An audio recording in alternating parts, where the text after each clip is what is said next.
आज की ये वीडियो मैंने उन किसानों के लिए बनाई है जिनके खेतों में गेहूं के पत्ते पीले हो रहे हैं, जिनमें उनकी कोई गलती नहीं है, लेकिन पीले पत्तों से पैदावार पर असर पड़ेगा। ये पीले पत्ते लगभग सबके खेतों में हो रहे हैं, किसी के खेत में कम तो किसी के खेत में ज़्यादा, पर किसी के खेत में बिल्कुल भी नहीं है। ये बात भी सही है।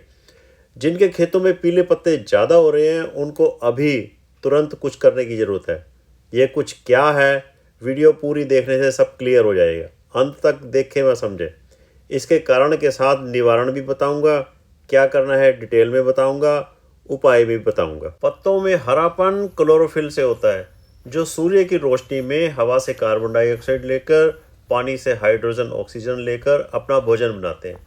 और कुछ तत्व न्यूट्रिएंट्स इस प्रक्रिया में डायरेक्टली और इनडायरेक्टली ज़रूरी होते हैं, मदद करते हैं।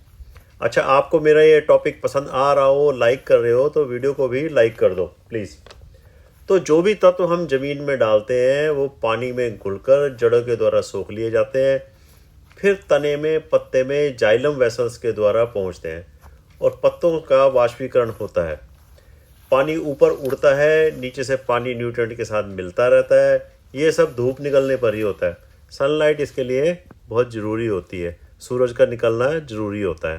ये ठंड, धुंध, कोहरा गेहूं की फसल के लिए फ़ायदेमंद माना जाता है। नो डाउट फुटाव ज़्यादा होता है, लेकिन किसी भी चीज़ की अधिकता नुकसान करती है। अब हुआ क्या है, गेहूं के पौधे में सारी क्रियाएं कम हो गई, रुक सी गई।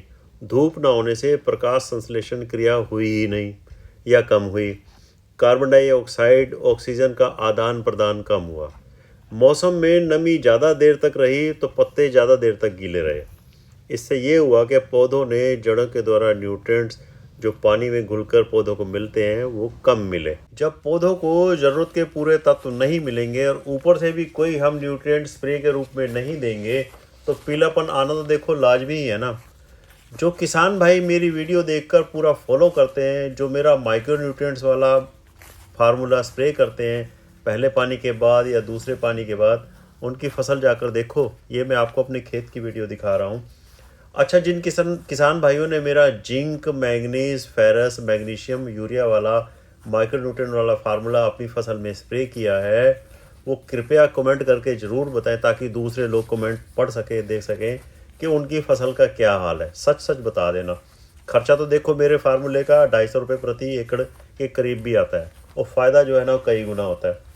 मेरे खेत में कोई पीलापन नहीं है इस समय। हाँ, मंडूसी कंट्रोल करने के चक्कर में थोड़ा बहुत फ़र्क पड़ा था, लेकिन वो मेरे पेट फार्मूले के स्प्रे से 6-7 दिन में ठीक हो गया था। चलो, बातें तो मैं आपसे करता रहता हूँ। अब मैं आता हूँ पीले पत्तों के निवारण के ऊपर, उपाय के ऊपर। पहले उनकी बात करता हूँ जिनके खेत में नुकसान ज़्यादा है। आपको मैं 2 स्प्रे बताऊँगा। पहला आप स्प्रे उन न्यूट्रिएंट्स का करो जिससे प्रकाश संश्लेषण क्रिया तेज होती है, हरियाली बढ़ती है, बढ़वार होती है, पैदावार बढ़ती है। आपने 4-5 चीज़ें लेनी है, वही पेट फार्मूला, लेकिन डोज थोड़ी बदल जाएगी। चिलेटेड जिंक ले लो, 125 से 150 ग्राम प्रति एकड़। ये थोड़ी सी बढ़ा दी है क्योंकि फसल बड़ी हो गई है। अब चिलेटेड आपको लोहा फेरस सल्फेट मिलता है तो ये भी 125 से 150 ग्राम ले लो, नहीं तो 500 ग्राम, आधा किलो तो ले ही लो। फिर आता है मैग्नीज सल्फेट। मैग्नीज सल्फेट भी चिलेटेड मिलता है तो 100 ग्राम काफ़ी है, नहीं तो 500 ग्राम प्रति एकड़ ले लो। ये MnSO4 होता है, ठीक है जी। अब चौथा मैं तत्व आपको बता रहा हूँ, मैग्नीशियम सल्फेट MgSO4। ये 1 किलो लेना है। यूरिया 1.5 से 2 किलो ले सकते हो। ज़रूरी बात, पानी यहाँ पर आपने 150-160 लीटर डालना है, ज़रूर डालना है, कम मत डालना, ठीक है जी। पहले स्प्रे के 1-2 दिन बाद बालियाँ निकलने से पहले आपने NPK 05234 ले लेना है, 1.5 किलो। या फिर आपने चिलेटेड या हाई डेंसिटी वाला जो आता है ना NPK 05234, वो 200 से 250 ग्राम। थोड़ी डोज बढ़ा दी है क्योंकि पानी भी आपने 160 लीटर करना है, फसल भी बड़ी हो गई है, ठीक है जी।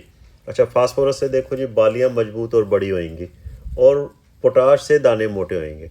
अच्छा, कई बार पीलापन, पीले रतुए से भी हम कंफ्यूजन कर लेते हैं, तो हाथ से रगड़ कर देखो। अगर हाथ आपका पीला हो रहा है तो येलो रस्ट है, लेकिन ये कुछ और चीज़ है। ये न्यूट्रिएंट्स की कमी है, कोहरे धुंध करके है।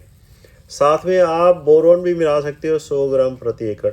ये फल फूल बनने की प्रक्रिया में तेजी लाएगा, ठीक है जी। अगर यहाँ पर आपने देखा होगा, अगर हाथ पीला होता है तो येलो रस्ट हो सकती है, लेकिन अभी तक कोई रिपोर्ट नहीं आई है मेरी नॉलेज में। अच्छा, अब मैं उनके लिए मैं ये बता रहा हूँ जिनके खेतों में पीलापन थोड़ा सा कम है, या जो माइक्रो न्यूट्रिएंट्स का स्प्रे पहले कर चुके हैं, उनकी फसल अच्छी खड़ी है।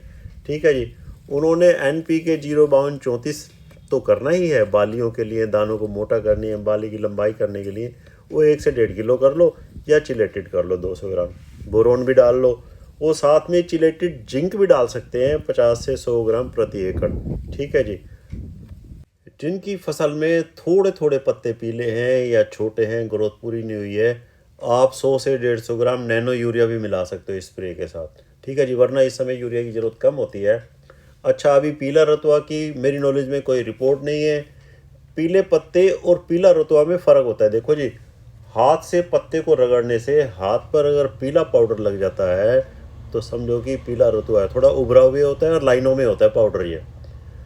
वरना ये पीलापन जो है ना, समझो कि आपकी कोहरे की वजह से फसल को आपके तत्व नहीं मिल रहे। फरवरी में कुछ वेस्टर्न डिस्टर्बेंस भी आ रहे हैं, बारिश होने की संभावना है, तो पीला रतुआ के प्रति भी ध्यान देना होगा आगे आपको जाकर। बचाव के लिए कुछ फंजीसाइड्स हैं, जैसे प्रोपिकोनाजोल है, 250 ml की डोज है, टैबुकोनाजोल है, 200 ml की डोज की सिफारिश की जाती है। बचाव के लिए हल्के फंजीसाइड ही करने चाहिए। अपनी फसल का ध्यान रखना चाहिए।